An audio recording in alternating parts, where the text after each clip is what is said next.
Good morning বন্ধু বান্ধৱীসকল, আপোনালোক সকলোকে অসমীয়া ডেইলি ৰাশিফল চেনেললৈ স্বাগতম জনাইছোঁ। আজি সোমবাৰ 2025 জানুৱাৰী মাহৰ 20 তাৰিখ আৰু অসমীয়া মাঘ মাহৰ 6 তাৰিখ। আজি তিথি ষষ্ঠী, পক্ষ কৃষ্ণপক্ষ। আজি সূৰ্য উদয় হ'ব 6:15 আৰু সূৰ্য অস্ত যাব 4:52। এতিয়া আহিছোঁ ৰাশিফলসমূহলৈ। মেঘ ৰাশি। মেঘ ৰাশিৰ জাতক জাতিকাসকলৰ সন্তানৰ উন্নতমানৰ প্ৰদৰ্শনে আপোনাক নথৈ আনন্দিত কৰিব। ধনৰ লগত জড়িত যিকোনো সমস্যা আজি সমাধান হ'ব পাৰে আৰু ফলস্বৰূপে আপোনাৰ অৰ্থ লাভ হ'ব পাৰে। আপোনাৰ নতুন পৰিযোজনাসমূহক লৈ আপোনাৰ মা দেউতাক বিশ্বাসত লোৱাৰ এয়াই সঠিক সময়। আজিৰ দিনাখন প্ৰেমৰ কলি ফুল এক পূৰ্ণাংগ ফুললৈ পৰিণত হ'ব পাৰে। আজিৰ দিনাখন কাম কৰি থকা সময়ত আপুনি কোনো বিশেষ অসুবিধা নাপাব আৰু আপুনি এক বিজেতাৰ দৰে ওলাই আহিব। খেলা ধূলা জীৱনৰ অবিচ্ছেদ্য অংগ, কিন্তু খেলা ধূলাত ইমানো ব্যস্ত নহ'ব যে আপোনাৰ পঢ়াত ইয়াৰ প্ৰভাৱ পৰক। আপোনাৰ বৈবাহিক জীৱন ইয়াতকৈ অধিক ৰঙীন কেতিয়াও নাছিল।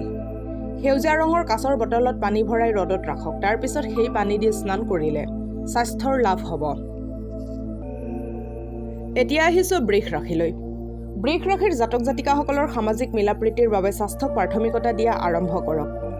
আজি কৰা আৰ্থিক নিৱেশসমূহ আপোনাক সমৃদ্ধি আৰু আৰ্থিক সুৰক্ষা প্ৰদান কৰাত সহায় কৰিব। আপুনি আপোনাৰ ভাৱনাক নিয়ন্ত্ৰিত কৰাত জটিলতাৰ সন্মুখীন হ'ব পাৰে, কিন্তু ওচৰে পাজৰে থকা লোকসকলৰ লগত কাজিয়া নকৰিব, নহ'লে নিসংগতাই খুলি খুলি খাব। গাৰ্লফ্ৰেণ্ড অথবা বয়ফ্ৰেণ্ডে আপোনাক প্ৰতাৰণা কৰিব পাৰে। যোগ্য কৰ্মীৰ পদোন্নতি আৰু আৰ্থিক লাভ হ'ব পাৰে। মানুহৰ লগত কথা পাতোঁতে আজি আপোনাৰ বহুমূল্য সময় বৰবাদ হৈ যাব পাৰে। আপুনি এনেকুৱা কৰাৰ পৰা আঁতৰি থাকিব। প্ৰয়োজনৰ সময়ত আপোনাৰ জীৱনসংগী আপোনাৰ মা দেউতাতকৈ নিজৰ মা দেউতাক অধিক গুৰুত্ব প্ৰদান কৰাটো আপোনাৰ পৰিলক্ষিত হ'ব। দান বৰঙণি আগবঢ়াই থাকিব লাগে, যেনে দুখীয়া মানুহৰ বাবে পৰিষ্কাৰ খোৱা পানী আৰু বহুতো। এনে কৰিলে জীৱনত ইতিবাচক আৰু সৌভাগ্য কঢ়িয়াই আনিব। এতিয়া আহিছোঁ মিথুন ৰাশিলৈ।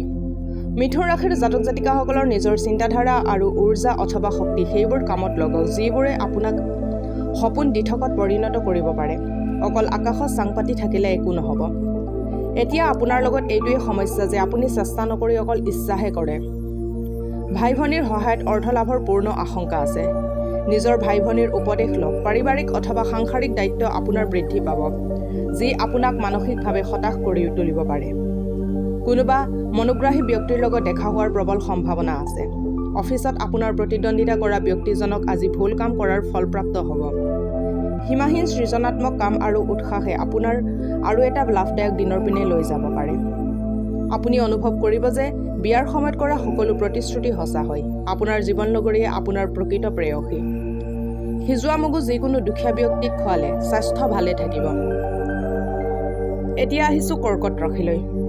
কৰ্কট ৰাশিৰ জাতক জাতিকাসকলৰ স্বাস্থ্যৰ ফালেদি চাব গ'লে আজিৰ দিনটো বহুত ভাল হ'ব। আপোনাৰ সদায় সুখী মনোভাৱে আপোনাৰ আত্মবিশ্বাস বঢ়াত সহায় কৰিব। আজি আপোনাৰ কোনো অজ্ঞাত উৎসৰ পৰা পইচা প্ৰাপ্ত হ'ব পাৰে, যাৰ বাবে আপোনাৰ বহুতো আৰ্থিক সমস্যা দূৰ হ'ব পাৰে। ঘৰত কাকো যাতে আপুনি দুখ নিদিয়ে তাৰ প্ৰতি আজি আপুনি অলপ সচেতন থাকক আৰু আপোনাৰ পৰিয়ালৰ প্ৰয়োজন হিচাপে নিজকে ঢাল খুৱাওক। আজি আপুনি কাৰোবাৰ মন ভাঙি যোৱাৰ পৰা উদ্ধাৰ কৰিব। প্ৰফেশ্যনেল দিশত কৰা ভাল কামৰ বাবে আপোনাক অফিচত বহুত প্ৰশংসা কৰিব। এই ৰাশিৰ বয়সীয়াল লোকসকল আজি খালী সময়ত পুৰণি মিত্ৰক লগ কৰিব যাব পাৰে। আপোনাৰ জীৱননগৰী মৰমেৰে আপোনাৰ সকলো সমস্যা মুহূৰ্ততে দূৰ কৰি দিব পাৰে। এতিয়া আহিছোঁ সিংহ ৰাশিলৈ। সিংহ ৰাশিৰ জাতক জাতিকাসকলৰ প্ৰবল আত্মবিশ্বাসে আজিৰ দিনটোত সহজ কাম কাজ মিলাই আপোনাক আৰাম কৰিবলৈ অধিক সময় দিব। আজি আপুনি বহুত সহজতে পইচা জমা কৰিব পাৰিব। অন্য লোকক আগতে দিয়া পইচা আজি ঘূৰাই পাব পাৰে অথবা যিকোনো নতুন পৰিযোজনাত পইচা লগাই ধন আৰ্জিব পাৰে। আপোনাৰ বন্ধু আপোনাক এনেকুৱা সময়ত পৰিত্যাগ কৰিব যেতিয়া আপোনাৰ তেখেতক সকলোতকৈ অধিক প্ৰয়োজন হ'ব।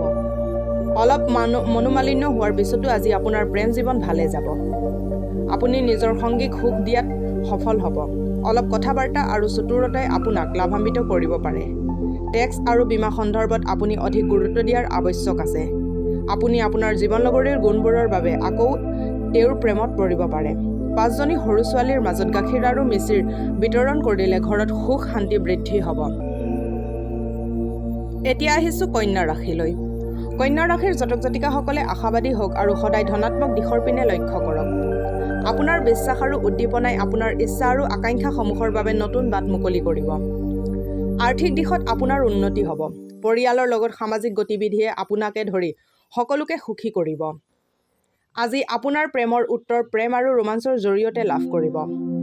লঘু ব্যৱসায় কৰা এই ৰাশিৰ ব্যক্তিসকলৰ আজি লোকচান হ'ব পাৰে।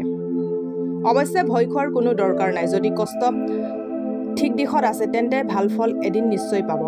আজি আপুনি নিজৰ মানুহৰ পৰা আঁতৰি ক'ৰবাত নিৰলে গৈ থকা পচন্দ কৰিব। ফলস্বৰূপে মনত শান্তি প্ৰাপ্ত হ'ব। যেতিয়া আপোনাৰ জীৱনসংগী সকলো মতানৈক্য পাহৰি আপোনাৰ ওচৰলৈ ঘূৰি আহিব তেতিয়া জীৱন অধিক ধুনীয়া হৈ পৰিব। ভগৱান গণেশৰ মন্দিৰত দৰ্শন কৰি তেখেতৰ আশীৰ্বাদ লৈ জীৱনৰ বাধাসমূহ দূৰ কৰক আৰু জীৱনত অগ্ৰগতি লাভ কৰক। এতিয়া আহিছোঁ তুলা ৰাশিলৈ। তুলা ৰাশিৰ জাতক জাতিকাসকলৰ আজি এটা সুখৰ দিন। আজি আপোনাৰ প্ৰত্যেকটো কাম আপোনাৰ মতে হ'ব। আপোনাৰ শহুৰৰ আজি আপোনাৰ পৰা পইচা ধাৰলৈ বিচাৰিব পাৰে। আপুনি সিহঁতক পইচাটো ধাৰত দি দিব, কিন্তু ইয়াৰ বাবে আপোনাৰ আৰ্থিক অৱস্থা বেয়ালৈ ঢাল খাব পাৰে। আপোনাৰ জ্ঞান আৰু পৰিহাস আপোনাৰ ওচৰৰ চাৰিওফালৰ লোককো প্ৰভাৱিত কৰিব। প্ৰেমৰ দিশত আজি আপোনাক কোনোবাই ভুল ভাবিব পাৰে। কাম বহুত বেছি হোৱা স্বত্তেও আজি কৰ্মক্ষেত্ৰত আপোনাক এটা বেলেগ উৰ্জা দেখা যাব। আজি আপোনাক দিয়া সময়ৰ আগতে আপোনাৰ কাম সম্পূৰ্ণ হ'ব। আজি মানুহ আপোনাৰ বহুত প্ৰশংসা কৰিব, যি আপুনি শুনিব বিচাৰি আছিল। জীৱনসংগীৰ পৰা অধিক আশা কৰাটো আপোনাৰ বৈবাহিক জীৱনত হতাশাৰ পিনে ঠেলি দিব পাৰে।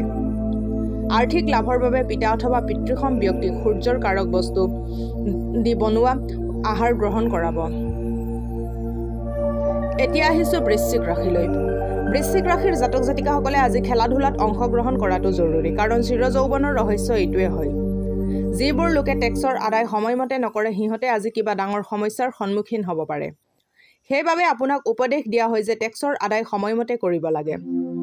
আপোনাৰ পৰিয়ালৰ সদস্যৰ ওপৰত নিয়ন্ত্ৰণ ৰাখক আৰু সিহঁতৰ শুনিও নুশুনাৰ ভাও ধৰা স্বভাৱৰ বাবে বাদ বিবাদ হ'ব পাৰে আৰু আপুনি আলোচনাৰ সন্মুখীন হ'ব পাৰে। আপোনাৰ প্ৰিয়জনে আপোনাক সুখী আৰু আনন্দিত কৰিবলৈ কিবা বিশেষ এটা কৰিব। ব্যৱসায়ত যিকোনো চাল চতুৰিৰে পৰা বাচি থাকিবলৈ হ'লে আপুনি চকু কাণ খুলি ৰাখক, অৰ্থাৎ সাৱধানে থাকক। কাকো অৱগত নকৰাকৈ আপুনি আজি নিজকে সময় দিবলৈ ঘৰৰ পৰা বাহিৰলৈ গুচি যাব। আপুনি অকলেতো থাকিব, কিন্তু মন শান্ত নহ'ব।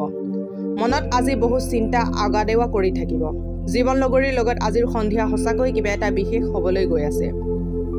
প্ৰয়োজনত থকা কাৰোবাৰ বাবে ৰক্তদান কৰক আৰু এনে কৰিলে আপোনাৰ কৰ্মজীৱনত লাভজনক দিশ এটা পাতনি মেলিব। এতিয়া আহিছোঁ ধনু ৰাশিলৈ। ধনু ৰাশিৰ জাতক জাতিকাসকলৰ আকৰ্ষণীয় ব্যক্তিত্ব আজি অন্যৰ ধ্যান আপোনাৰ পিনে আকৰ্ষণ কৰিব। আকস্মিক লাভ অথবা আৰ্থিক ধাৰণাৰ জৰিয়তে আৰ্থিক অৱস্থা সুদৃঢ় হ'ব। আজিৰ দিনাখন বিনা একো বিশেষ কৰাকৈ আপুনি সহজতে অন্য লোকসকলৰ ধ্যান নিজৰ পিনে আকৰ্ষিত কৰিব পাৰিব। আপোনাৰ জন্মই আপোনাৰ প্ৰিয়জনৰ বাবে এই পৃথিৱীখন থকাৰ বাবে সক্ষম কৰি তোলে।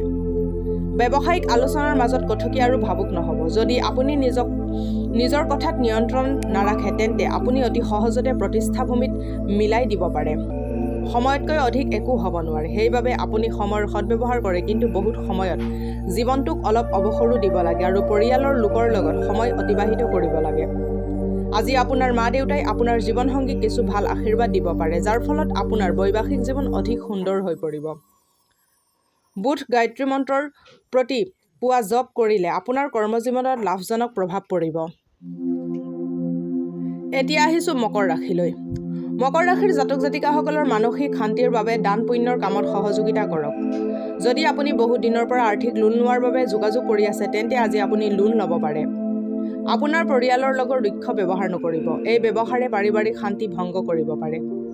আপোনাৰ উৰ্জা জাতীয় শক্তি আজি বহুত উচ্চমানৰ থাকিব, কাৰণ আপোনাৰ প্ৰিয়জন আপোনাৰ বাবে বহুত আনন্দ আৰু সুখ কঢ়িয়াই লৈ আহিব। অফিচত কোনোবা বিশেষ ব্যক্তিৰ লগত আপোনাৰ দেখা হ'ব পাৰে। আজি আপুনি খালী থকা সময়খিনি নিজৰ মাকৰ সেৱা কৰিম বুলি ভাবি আছিল, কিন্তু সেই সময়তে কামৰ বাবে আপুনি ভবামতে কাম নহ'ব। এই কথাটোৱে আপোনাক চিন্তিত কৰি তুলিব। আজিৰ দিন হ'ল উন্মাদ হৈ যোৱাৰ, কাৰণ আপুনি প্ৰিয়জনৰ লগত প্ৰেমৰ উচ্চতা অনুভৱ কৰিব। বাথৰুম অথবা ঘৰৰ কোণত ঢৌ এটাত বগা মাৰ্বলৰ টুকুৰা অথবা দানা ৰাখিলে পাৰিবাৰিক জীৱনত সুখ নামি আহিব। এতিয়া আহিছোঁ কুম্ভ ৰাশিলৈ। কুম্ভ ৰাশিৰ জাতক জাতিকাসকলে মন খুলি হাঁহক, কাৰণ হাঁহি আপোনাৰ সকলো সমস্যাৰ আটাইতকৈ ফলজনক চিকিৎসা। নিশ্চিতভাৱে আপোনাৰ আৰ্থিক দিশত শুধৰণি আহিব, কিন্তু লগতে আপোনাৰ নিজস্ব খৰচো বহুত বেছি হৈ পৰিব। কোনো চিঠি অথবা ইমেইল গোটেই পৰিয়ালৰ বাবে ভাল খবৰ কঢ়িয়াই লৈ আহিব। প্ৰেমিক আজি আপোনাৰ কিবা কথাত দুখ দিব পাৰে। তেখেতে আপোনাক বেয়া পোৱাৰ আগতে আপুনি কথাটো উপলব্ধি কৰি তেখেতক মনোৱাটো আপোনাৰ কৰণীয়। আপোনাৰ আত্মবিশ্বাসত বৃদ্ধি হৈ আছে আৰু ইয়াত আপোনাৰ উন্নতি স্পষ্টভাৱে দেখা যাব। যিসকল লোকক ঘৰৰ মানুহে অনবৰতে অভিযোগ দিয়ে যে তেখেতে তেওঁলোকক পৰ্যাপ্ত সময় নিদিয়ে, তেনে লোকে অধিক সময় দিয়াৰ কথা বিবেচনা কৰিব, কিন্তু অধিক কাম হোৱা বাবে তেখেতে সময় দিব নোৱাৰিব। আপোনাৰ বৈবাহিক জীৱনত শাৰীৰিক সুখৰ ফালেদি কিছুমান ধুনীয়া পৰিৱৰ্তন পৰিলক্ষিত হ'ব। মাংস, মদ, হিংসা, অন্যক কষ্ট দিয়া, নিন্দা এইবোৰ ত্যাগ কৰিলে আপোনাৰ স্থিতি আৰ্থিকভাৱে শুভ হ'ব। এতিয়া আহিছোঁ মীন ৰাশিলৈ। মীন ৰাশিৰ জাতক জাতিকাসকলে বহুদিনৰ পৰা অনুভৱ হৈ থকা ভাগৰতা আৰু অশান্তিৰ পৰা আৰাম পাব। এই সমস্যাসমূহৰ পৰা স্থায়ীভাৱে পৰিত্ৰাণ পাবৰ বাবে জীৱনশৈলীত সাল সলনি অনাৰ প্ৰয়োজন আছে। যিসকল ব্যৱসায়ীৰ সম্বন্ধ বিদেশী ব্যৱসায়ীৰ লগত আছে, সিহঁতৰ আজি অৰ্থ হানি হোৱাৰ সম্ভাৱনা আছে। সেইবাবে আজিৰ দিনটো ভাবি চিন্তি চলিব। নতুন বস্তুসমূহত ধ্যান মনোযোগ দিয়ক আৰু আপোনাৰ সকলোতকৈ ভাল বন্ধুৰ সহায় লওক। প্ৰেমত নিৰাশাই আপোনাক বেজাৰ কৰিব পাৰে। কাম কাজৰ দিশত আপুনি সকলোৰে মৰম আৰু সহযোগ পাব পাৰে। কাকো অৱগত নকৰাকৈ আপুনি আজি নিজকে সময় দিবলৈ ঘৰৰ পৰা বাহিৰলৈ গুচি যাব। আপুনি অকলেতো থাকিব, কিন্তু মন শান্ত নহ'ব। মনত আজি বহু চিন্তা অগাদেৱা কৰি থাকিব। আপোনাৰ জীৱনসংগীৰ এলেহুৱা প্ৰকৃতিয়ে আপোনাৰ বহুত কামত সমস্যাৰ সৃষ্টি কৰিব পাৰে। প্ৰেমিকা অথবা প্ৰেমিকক দেখা কৰাৰ আগতে ইলাচি চোবাই ল'ব। এনে কৰিলে আপোনাৰ প্ৰেম জীৱনত সুখৰ আগমন হ'ব। আজিলৈ ৰাশিফলৰ ভিডিঅ'সমূহ ইমানেই। যদি ভিডিঅ'বিলাক ভাল লাগে লাইক কৰিব, কমেণ্ট কৰিব, শ্বেয়াৰ কৰিব আৰু ডেইলি ৰাশিফলৰ ভিডিঅ'সমূহ পাই থাকিবলৈ চেনেলটো ছাবস্ক্ৰাইব কৰি ৰাখিব।